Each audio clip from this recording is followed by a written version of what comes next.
national minimum wage gets federal government assent.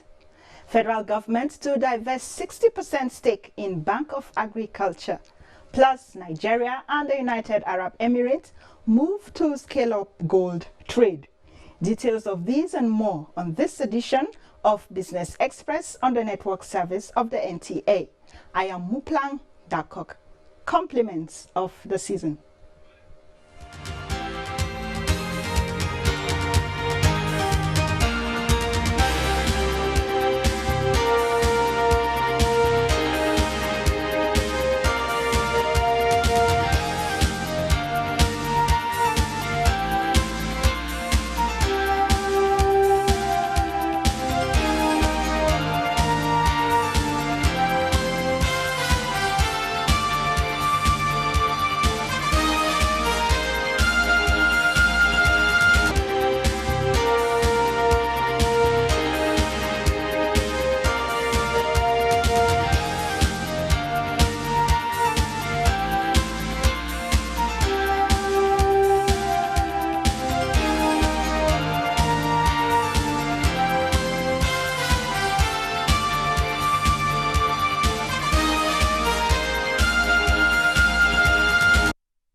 President Muhammadu Buhari formally assented to the Minimum Wage Repeal and Reenactment Act 2019.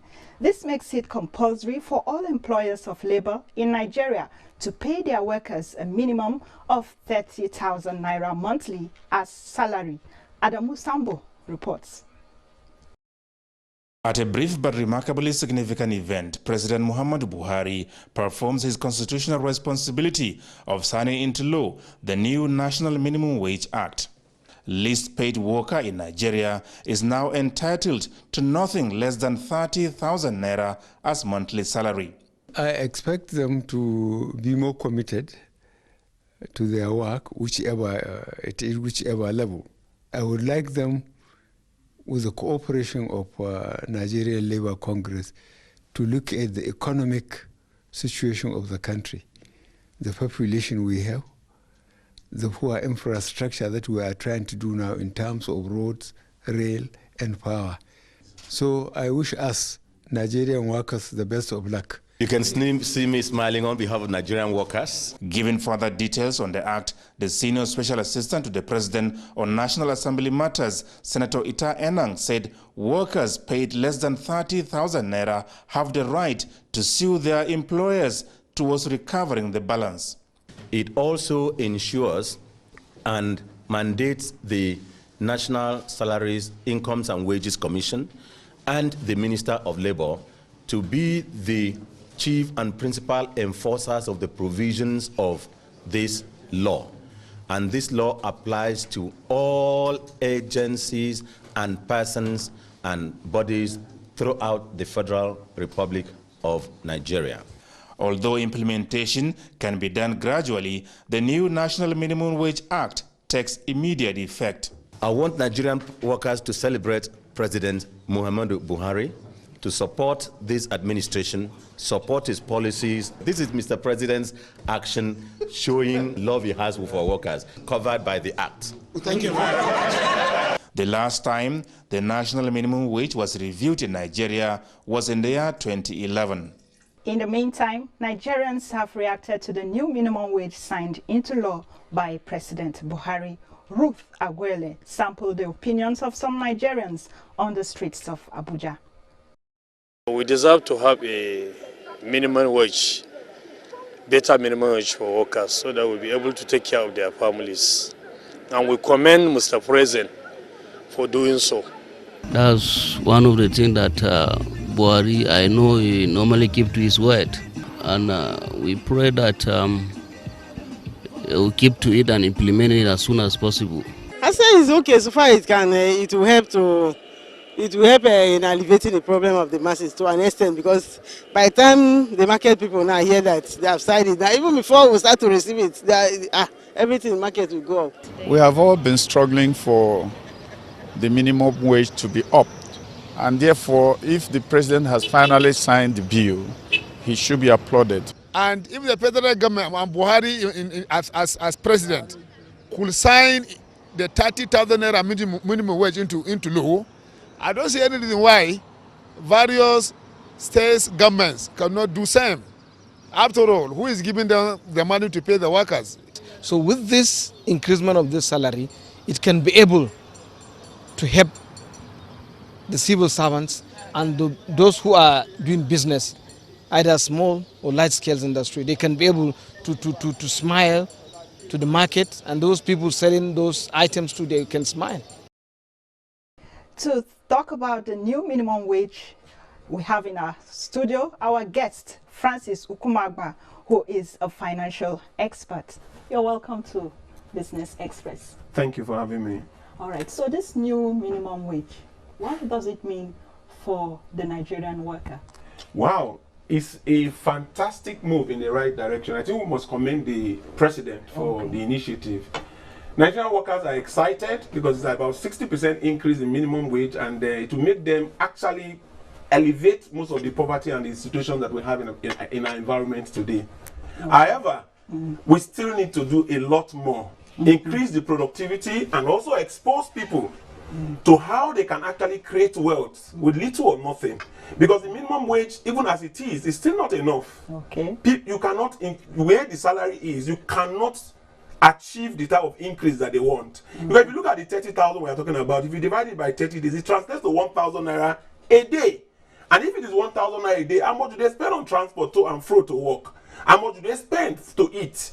If you look at it and break it down, the needs on a daily basis for a 1,000 minimum wage is little or nothing compared to what you can do. 30,000. 30,000 naira minimum wage is little or nothing to what you can do. Okay. What we need to really do is to look at how we can improve productivity and reorientate the minds of our people. We are going to get there. Okay. So, but beyond this minimum wage, do you think Nigerians should celebrate? Yes and no. Okay. Celebrate because they are coming from 18 to 30, which is a major leap. So they should celebrate that it has improved.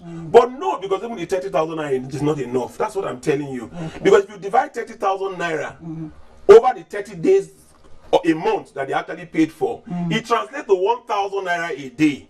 1,000 naira a day, if they take out transport of 600 naira that they spend to and fro to work, and 500 naira they used to eat during the break time, and what they spend on airtime, it translates to a negative of 300. So how do you see it impacting on non-government workers? Well, non-government workers, what they need to do is to reopen their eyes now and see the reality of things.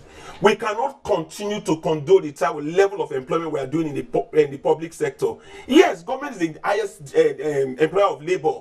But if you look at what is on ground today, the graduates that are churned out of the university every day, government cannot accommodate all of them. Some state governments cannot pay this minimum wage that we are talking about if they continue to have the size of civil servants that they have.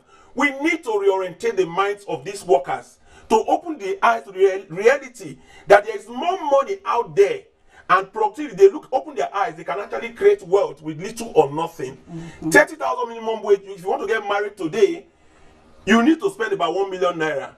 If you are eating and paying transport and another from the 30,000 naira, where will you have the money, the resources to save to marry at the end of the day? So a graduate that graduates today and comes out of the university that wants to work and is paid 30,000 naira might not be able to rent a decent home, might not be able to marry as early as 3-5 years, but you will not be able to save enough money to do that. But money flows in the streets of Nigeria. So what I want government to do is to actually reorientate the minds of our people. We need to create more jobs. We need to get people to know that they can actually create wealth from little or nothing, so that they can focus on some of those things and enlighten more people to create more employment. And more employment means opening the eyes of a lot of people that are graduates today from the eyes of employment to entrepreneurship. And they require a lot of reorientation and mentorship. Okay, let's talk about the prices of goods and services. Just this morning I stopped over before getting to the office to fix something, and the guy told me the price was outrageous, and I was like, isn't this too high? You know what he told me? That after all, there's a new minimum wage. Correct. And I'm a worker, so I should immediately begin to pay him extra. So how do you see this playing out or affecting prices of goods and services? Certainly it will affect prices of goods and services. But if you're a smart person doing business and you want to be competitive, when people are increasing their prices, You reduce your price to attract more customers and you win. And that is where competition will come in. If we do the right thing and the right orientation is there, yes, the sentiment of, oh, they've increased salaries, so we should increase all our wares so we can also make more money, will be there in the first instance. But as you go on, it will normalize because business thrives with competition. And people who want to create competitive advantage for their businesses to make more money will have the intention of reducing their prices and all that to be more competitive to attract more business. So it's a short-term thing. But the original thing that we need to start looking at now is to see how government can create the enabling environment for businesses. Create the enabling environment to reorientate the mindset of a lot of our young graduates, and to also create the enabling environment to create artisans and people who have vocational schools. So we'll have more people creating jobs to increase the number of jobs. Reorientation will make a lot of civil servants resign. For the state governors who don't know how to pay this minimum wage, they should invite us. We will go to that state and create a reorientation to show those civil servants that they are wasting their youth, that they can actually get more productive outside and make more money. They can start businesses without one naira in their pocket. You talked about ways that Nigerians can make wealth. Can you just throw some more light on that? Money flows in the streets of Nigeria, and Nigerians are not seeing it. What we need to do is to reorientate the mind of Nigerians into seeing the possibility of creating wealth. If you look at the environment today, just reorientation, looking at the internet, looking at the social media, you know you can open a shop today without one naira in your pocket. All you need to do is look at somebody that is selling some wares, take the picture of those wares and put it on the social media and put your phone number there. People will start calling you. The orientation we have in the past is that people must have money to rent a shop. And looking for money to rent a shop, they're looking for the capital, they sit at home and do nothing. And all you need to do is to be enlightened and reorientated to know that, look, life has moved on. Technology has come. The dynamics have changed, but a lot of people are still waiting and looking at things and doing things the way they are used to doing things. We need to reorientate a lot of our youths. Okay. Should we be afraid that there's going to be kind of so much money in circulation? Not at all. Okay. I don't think there will be so much. The fear of having so much money in the environment and inflation and all that is short term. In the short term, people will make noise about it, will make comments about this increase and all that, but it will die out very soon to the reality of life. The days of those speculations are gone because reality is here. The body language of the president has created a reorientation of our mindset. People are beginning to think again and begin to see what they can use their hands to do and use their head to do. Your closing thoughts on this new minimum wage. What do you advise? Of course, you've given so much advice already, but just closing advice on what Nigerians should do as they embrace the new minimum wage. Nigerians should note that minimum wage can never be enough. Money is on the streets of Nigeria. Open your eyes and reorientate your mind to know that you can start most business with little or nothing. Government creates enabling environment to make business, doing business, the ease of business very well, and reorientate our people from the schools. We need to reorientate and create structures in our schools to make us have artisans and have vocational schools that will train people to become entrepreneurs. Entrepreneurs will employ a lot of people. And if we train people to be entrepreneurs and they start employing people, we'll reduce unemployment in the Nigerian environment today. All right. Thank you very much. We've been speaking with Francis Ugamabwa, who is a financial expert. Thank you very much for speaking with us on the new minimum wage. Thank you for having me. All right. So the dollar steadied against a basket of currencies on Friday after hitting a 2.5-week high overnight. Let's see how the naira is exchanging for other international currencies.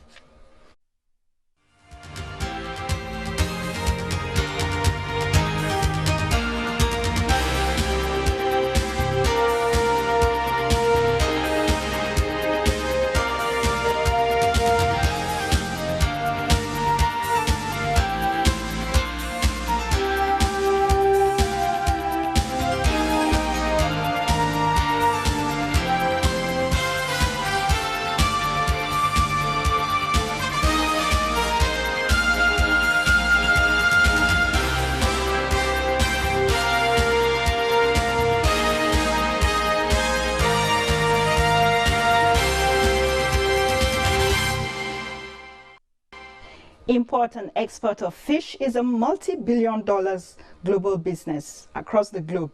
Even though Nigeria remains the largest producer as well as consumer of the produce in Africa, the country still imports about 5 million tons of fish annually.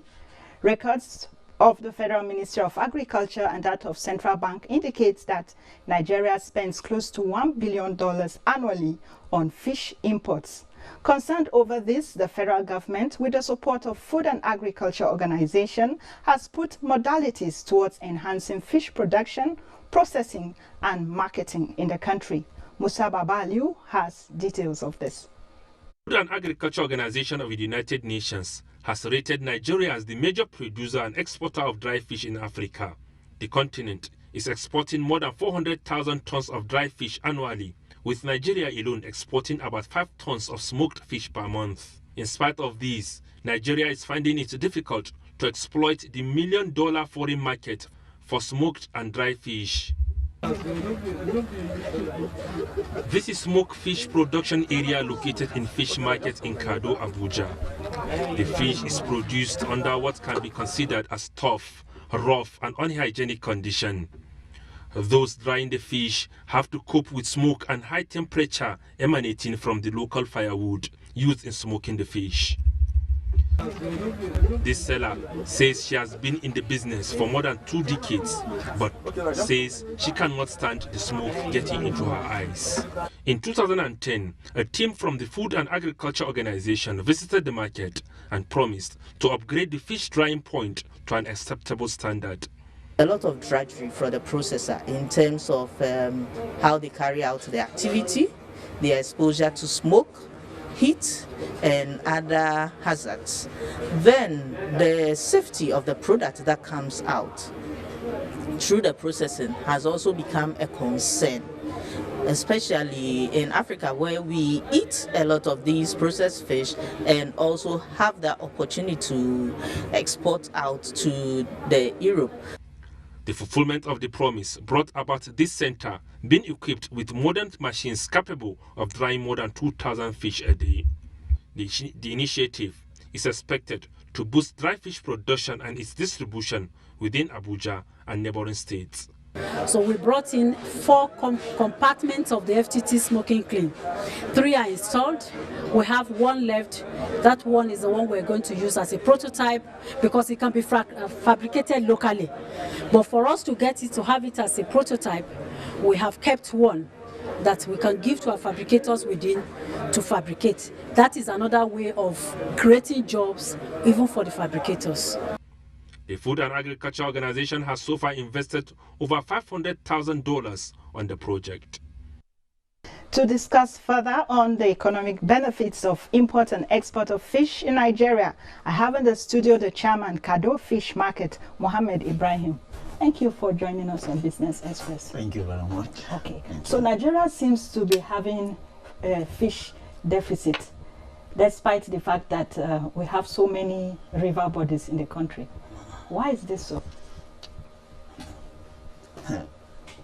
First of all, if you look at the setup of Nigeria economy as a whole, we discover that the government are not putting enough incentives into it.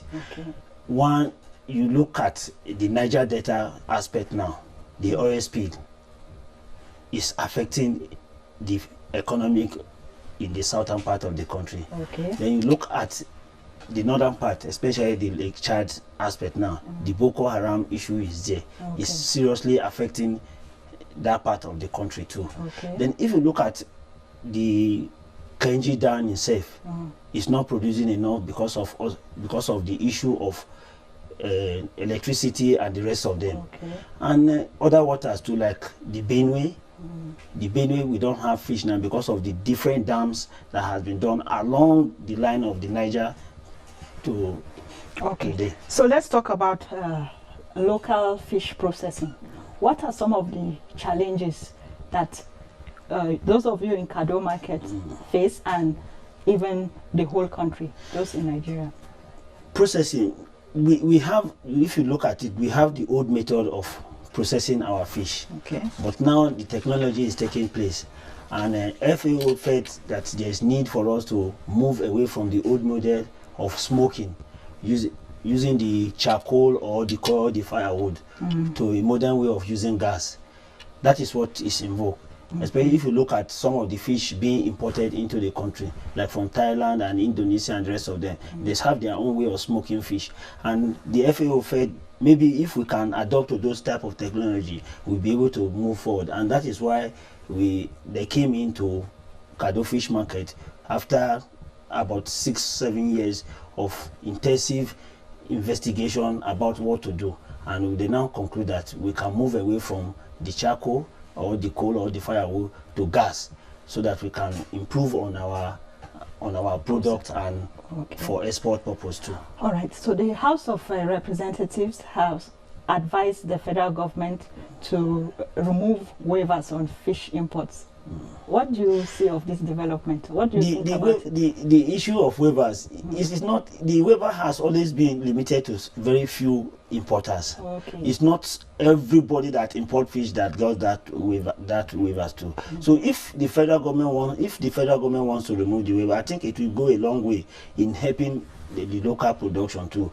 Maybe in terms of anybody who wants to buy can buy the same range at the same market too, because most of the importers, if you look at it from Nigerian aspect, you discover that most of them are Indians, and they import these things down to Nigeria. And when in our own case we have fish that we can export out, the waters right from Port Harcourt down to Lagos, all these areas, we have a lot of fish on them, and you discover even the mackerel, they move down to Morocco side and the rest of them for. You talked about exports, Nigeria. Yes. So Nigeria is making plans to begin to export fish. Especially the dry fish. Good, the dry fish. Yes. So what do you think are those modalities that should be put in place before we begin that export? First, the first thing is to educate the people. Okay. Like what the FAO are doing, they have put some modality on ground that they are going to start some classes to educate us to know that the need for us to leave the old method of doing it to the new method of doing it. Also, they can also improve by giving us the new technology, like the processing equipment that the FAO has brought. They can improve them more by putting more. Just the one they build in our market is just only one. Have you started using it? Yes, we just finished the training, and we finished the training, and now we are going into the actual way of doing it. But the FAO say no, that it's going to be in collaboration with the fishery department and the Kado Fish Market Traders Association. So before we start using it. Okay. So Nigeria's dry fish is on high demand in the UK. Yes, it has been proven. It has been proven. It has been proven. Okay. So how can we improve this market, or how can we be able to, the government has to support, fish so presentable that we can export it? Yes, that's why, because the complaint the European countries are giving is that the fish is, the smoke is on the high side of it. Okay. So we have to reduce the smoke on it, and the only way of reducing the smoke is what we are just about going into.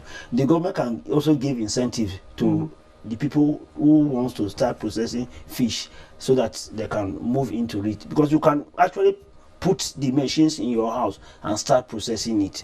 But for us to have effective of it, we must look at the other part of the country, like the Lake Chad that I just mentioned, which is the hub of dry fish in Nigeria. But presently, as you know, we don't have enough of it coming out because of the security situation there. Okay. So you talked about your partnership with FAO. FAO. Yes. Do you see this partnership being able to address some of these challenges that we talked about? If the government comes in and back them up, they will be able to do it, because them alone cannot do it. Because they will say we are just an agent, we just have to just come and do it and leave it for you people to continue. So if the government comes in and says, let us take over from where they have stopped, let us partner with these traders, let us partner with these farmers, then in that case we move faster. Okay. Thank you very much. That's what time will permit us to discuss for today. And so, thank you very much for joining us on Business Express today. Thank you very much, Mama. All right. This is where we wrap up this edition of Business Express. Be informed that all previous episodes are available on YouTube, and our Twitter handle is NTA News Now. Remember to join us same time, same station next week, Monday. I am Muplang Dakok saying keep thinking and doing business. Enjoy the Easter holiday.